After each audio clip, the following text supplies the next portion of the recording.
वृंदावन तो देश जेथे हरीचे दास जन्म घेती। संत कुठेही जन्माला येत नाही, संत व्यवस्थित जागा निवडतात।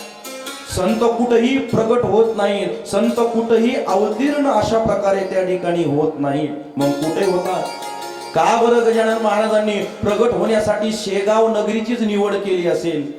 दासगुणू महाराज म्हणतात, याचे हेच कारण, या भूमीस संत चरण अनादि कालापासून लागत आले आहेत की।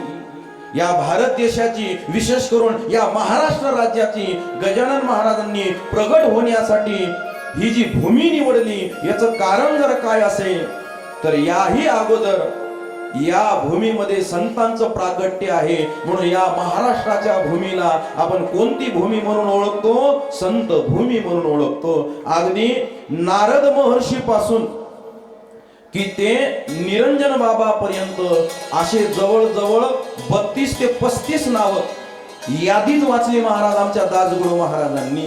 आणि ती यादी वाचून सांगितलं, याच संतांच्या तोडीचा, कोणते जे 32-35 नाव आहेत ना, अगदी ज्ञानोबाराय आहे, तिच्यात तुकोबाराय आहे, तिच्यात नाथ महाराज आहे, सांगू तुम्हाला तिच्यात हनुमंतजी सुद्धा आहेत, तिच्यात उद्धवजी सुद्धा आहेत। या सगळ्यांचे नाव वाचले आणि याच व्यक्तिमत्वासारखं एक व्यक्तिमत्व आहे। ते व्यक्तिमत्व कोणतं? त्याची तुलना दासगुणू महाराज करतात, त्याच संताच्या तोडीचा संत गजानन साचा, या अवतारी पुरुषाचा प्रभाव खचित लोक तरी। त्याच तोडीचे महाराज हे गजानन महाराज आहेत। प्रांत निवडलं वऱ्हाड विदर्भ, गाव निवडलं शेगाव, तालुका खामगाव, जिल्हा बुलढाणा। या गावाचं नाव शेगाव नव्हतं, शेगावचं पूर्वीचं ऐतिहासिक नाव होतं शिवगाव। आणि या शिवगावाच्या नावावरून आपल्याला कळतं की गजानन महाराजांनी शेगावच का निवडलं, याचं कारण आहे। दासगुणू महाराजांनी गजानन महाराजांना कुठं शंकर म्हटलं, कुठं राम म्हटलं, कुठे नंदसूत म्हणजे भगवान श्रीकृष्ण म्हटलं। अशा वेगवेगळ्या भगवंताच्या अवताराची उपमा आमच्या गजानन महाराजांना दिली। म्हणून गजानन महाराजांची उपमा देत असताना कालच मी प्रभू रामचंद्रासोबत तुलना केली गजानन महाराजांची। जसे ते दिसायला आजान भाऊ होते दोघही, आणि प्रभू रामचंद्रच म्हणजे भगवान कृष्ण म्हणजे भगवान विष्णूच आमच्या गजानन महाराजांच्या रूपात अशा प्रकारे प्रगट झाले। याचं कारण सांगतो, शेगाव मध्येच का प्रगट झाले ऐका।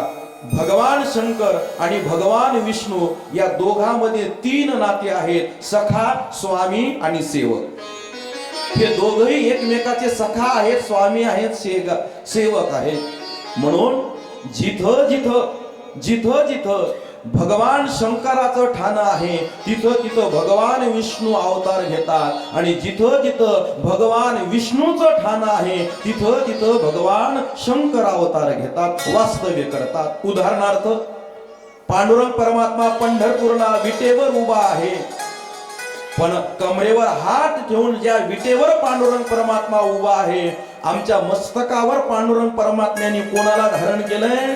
भगवान शंकराला धारण केलंय। भगवान शंकराची पिंड आहे महाराज आमच्या पांडुरंग परमात्म्याच्या मस्तकावर।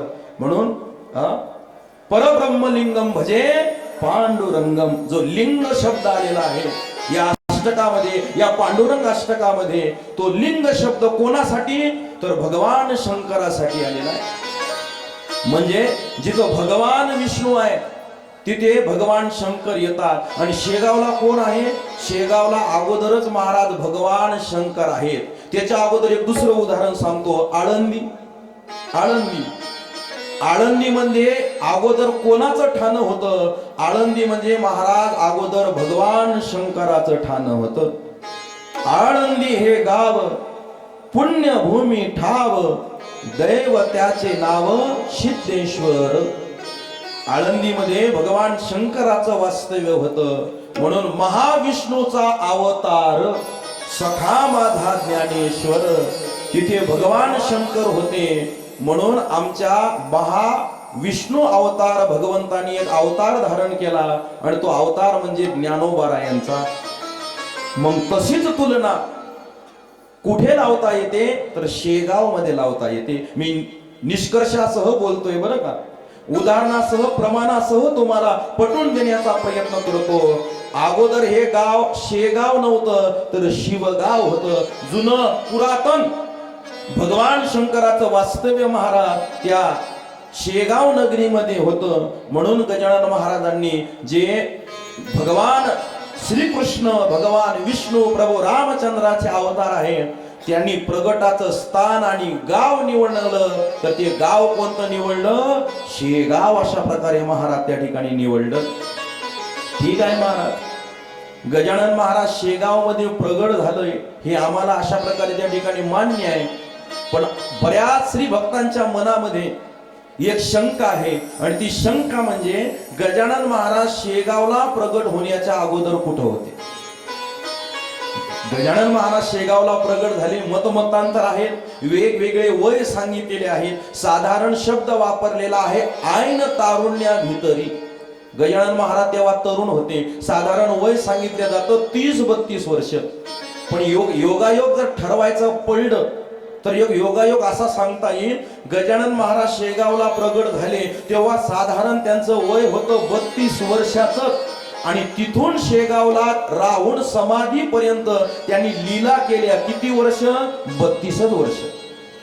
योगायोग म्हणा, प्रगटाचं वय सुद्धा 32 आणि तिथून लीला सुद्धा केल्या 32 वर्ष.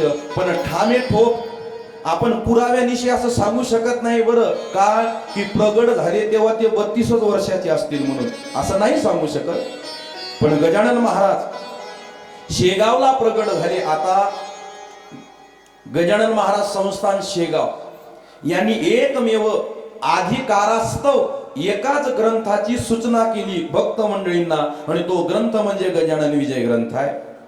पण अजून गजानन महाराजांच्या चरित्राचे काही लेखकांनी माहिती घेऊन त्या ग्रंथाची अशा प्रकारे जुळवाजुळव करण्याचा प्रयत्न केला. का? कारण गजानन महाराजांच्या भक्तांना अजून गजानन महाराजांची परिपूर्ण माहिती अशा प्रकारे प्राप्त झाली पाहिजे आणि तेही ग्रंथ माझ्याकडे आले. पण काही माहिती तंतोतंत खरीच असेल असंही नाही सांगता येत बरं का. पण ग्रंथाचा पुरावा आहे. कोणत्या ग्रंथाचा पुरावा आहे? गजानन महाराजांचे परमनिष्ठ सेवाधारी भक्त म्हणजे भास्कर पाटील. भास्कर पाटील जायले त्यांचे नातू म्हणजे श्री हरिभक्त परायण गुरुवर्य वैकुंठवासी प्राप्त स्मरणीय वासुदेव महाराज. आकोटला महाराज त्यांचं तीर्थ आहे, त्यांचं देवस्थान आहे. आमच्या वासुदेव महाराजांनी सुद्धा चरित्र ग्रंथ लिहिला गजानन महाराजांचा, पण तो जन्मापासून लिहिला. मग त्या ग्रंथामध्ये गजानन महाराजांचा जन्म कुठे झाला त्या गावाचा सुद्धा महाराज उल्लेख आहे, त्या कुळाचा सुद्धा महाराज उल्लेख आहे. पण ज्या गोष्टी वादात असतात, किंबहुना वादात नाहीत म्हणता येणार, पण ज्या गोष्टी मान्य असतात किंवा काही गोष्टी अमान्य असतात अशा गोष्टी सार्वजनिक मंचावरून बोलणं हे मला जरासं चुकीचं वाटतं.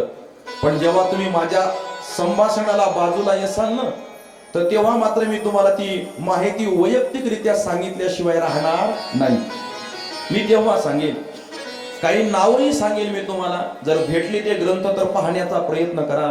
श्री तुकाराम रामचंद्र नागलकर नावाच्या एका लेखकाने गजानन महाराजांचं चरित्र लिहिलेलं आहे. बघा तुम्हाला तो ग्रंथ मिळतो का?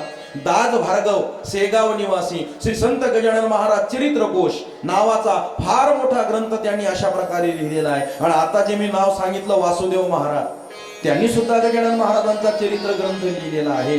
असे अनेक ग्रंथ गजानन महाराजांच्या चरित्र ग्रंथाचे आहेत आणि त्या ग्रंथाच्या आधारे आपण गजानन महाराज अगोदर कुठे होते हे सांगू शकतो. पण त्याचा एक धावता पुरावा आमच्या दासगुरु महाराजांनी सुद्धा या गजानन विजय ग्रंथामध्ये दिलेला आहे आणि तो उल्लेख नावाचा त्या गावाचा असा आहे की गजानन महाराज शेगावला येण्याच्या अगोदर कुठे असतील तर ते क्षेत्र आहे महाराज साधना क्षेत्र म्हणजे कपिलधारा क्षेत्र.